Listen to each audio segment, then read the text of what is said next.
കേരളത്തിന്റെ മണ്ണിൽ കായൽ പരപ്പുകളുടെ തഴുകലേറ്റുണർന്ന ആലപ്പുഴയുടെ ഹൃദയത്തിൽ നിന്ന് ഒരു സാധാരണക്കാരന്റെ ശബ്ദമുയർന്നു. അത് ദശാബ്ദങ്ങളോളം കേരള രാഷ്ട്രീയത്തിൽ നിറഞ്ഞു നിന്ന വി.എസ്. അച്യുതാനന്ദൻ എന്ന വിപ്ലവകാരിയുടെ ജീവിതയാത്രയുടെ തുടക്കമായിരുന്നു. 1923 പുന്നപ്രയിൽ ജനിച്ച അദ്ദേഹത്തിന് ദാരിദ്ര്യവും കഷ്ടപ്പാടുകളും നിറഞ്ഞതായിരുന്നു ബാല്യം. 7-ാം വയസ്സിൽ അമ്മയെയും 11-ാം വയസ്സിൽ അച്ഛനെയും നഷ്ടപ്പെട്ടു. സ്കൂൾ വിദ്യാഭ്യാസം മുടങ്ങി.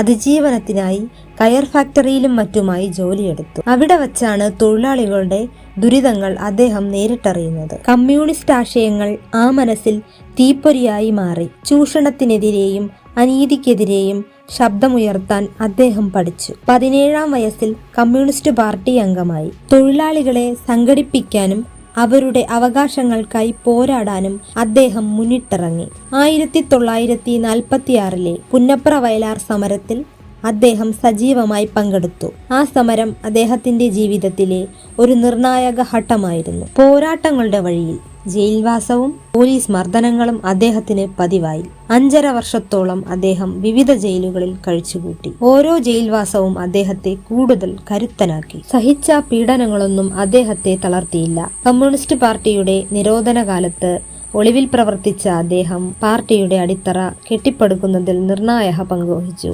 1967 അമ്പലപ്പുഴ മണ്ഡലത്തിൽ നിന്ന് അദ്ദേഹം ആദ്യമായി നിയമസഭയിലെത്തി.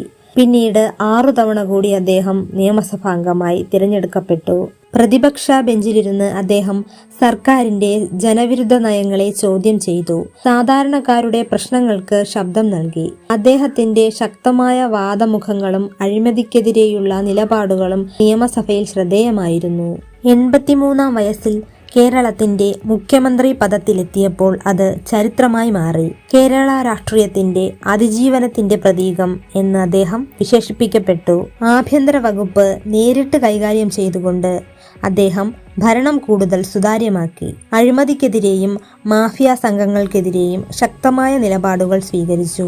ലാവ്ലിൻ കേസും മൂന്നാർ കയ്യേറ്റം ഒഴിപ്പിക്കലും പോലുള്ള ധീരമായ തീരുമാനങ്ങൾ അദ്ദേഹത്തിന്റെ ഭരണകാലത്തെ ശ്രദ്ധേയമാക്കി. ഭരണത്തിലിരിക്കുമ്പോഴും സാധാരണക്കാരനൊപ്പം സമരമുഖത്ത് അദ്ദേഹം എത്തി.